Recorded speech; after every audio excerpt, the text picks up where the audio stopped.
Incest was practiced by ancient Egyptian royalty. Mothers married sons and brothers married sisters to keep the power and the money all in the family.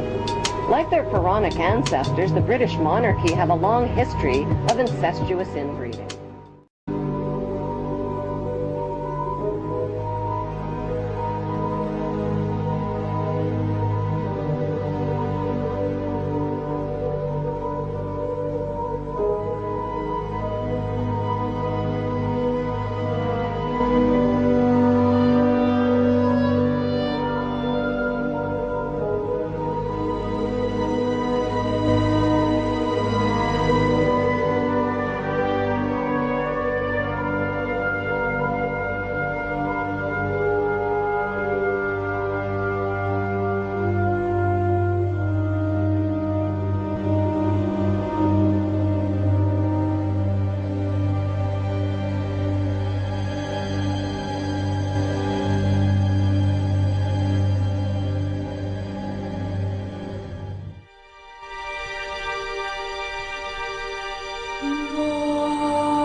Feet away from the presidency is actually a blood relation. He's President Bush's ninth cousin once removed. Cheney's cousin Barack Obama is also Bush's 11th cousin. President Lincoln was President Bush's 7th cousin 5 times removed. And Bush shared more than just a ballot with John Kerry. That's right, they're ninth cousins twice removed. Trace the family tree far enough, and you get Madonna, Celine Dion, and Tom Hanks. Christine, you've heard the adage politics makes strange bedfellows. Apparently politics also makes for strange relations. Thanks to the New England Historic Genealogical Society, we now know the presidential candidates are related to a host of famous and historic figures. In this primary campaign. I opposed this war in 2002. But do you know their relatives? Obama is distantly related to 6 presidents: George W. and George H.W. Bush, Gerald Ford, Lyndon Johnson, Harry S. Truman, and James Madison. Obama's family tree also includes Sir Winston Churchill and Civil War General Robert E. Lee. Thank you all. Thank you. She's also related to beatnik author Jack Kerouac and the wife of Prince Charles of England. John McCain's ancestry was more difficult to trace, but it's known he's the 6th cousin of First Lady Laura Bush.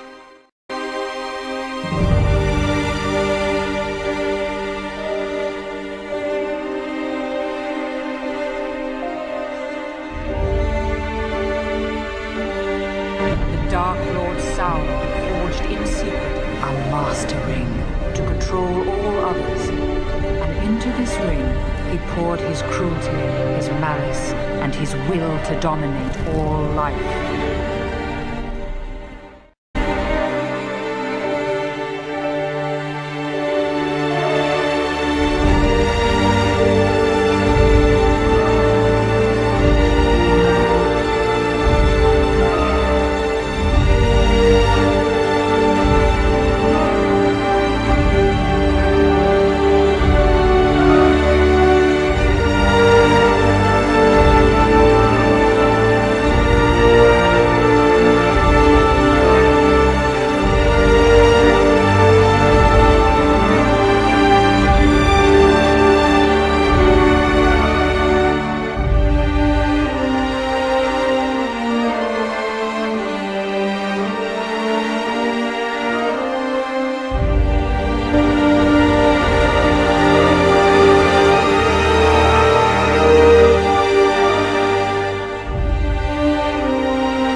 Our nation celebrated its bicentennial in 1976.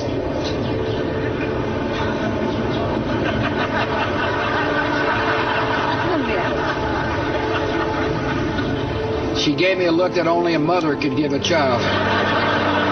She gave me a look that only a mother could give a child. Only a mother could give a child. Only a mother could give a child.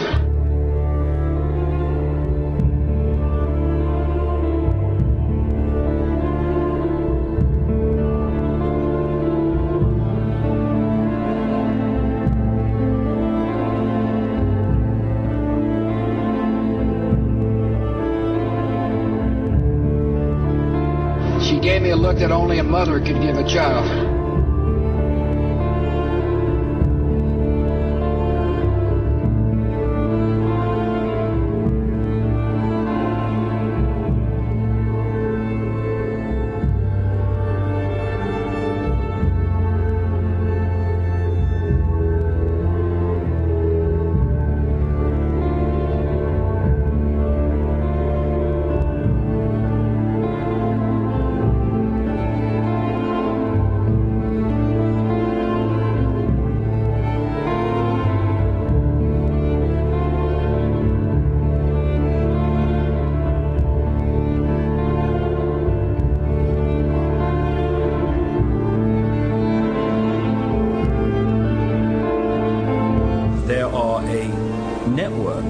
interbreeding bloodlines.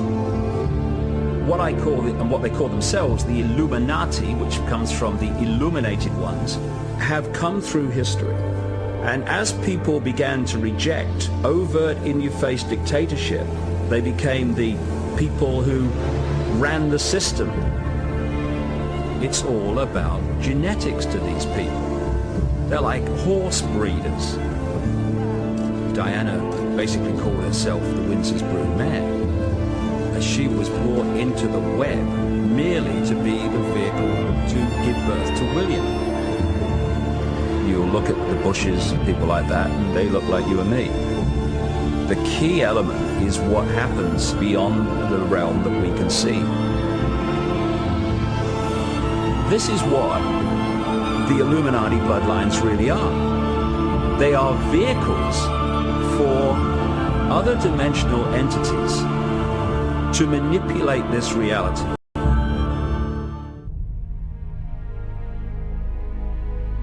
To understand it, you have to research so many different subjects and then fit the strands together before you go, wow, so that's what it's all about. So when you look at the story of Diana, it's not just about what's happening now, what happened in 97. It's also going back again to Babylon, places like that. The goddess Diana was an ancient goddess, which was another name for the Babylonian goddess Queen Semiramis, the goddess of the Illuminati. And one of the groups of people that worshipped Diana, the goddess, and did their rituals to her, were called the Merovingians. The Merovingians are one of the, if not the, key bloodline in the whole Illuminati network.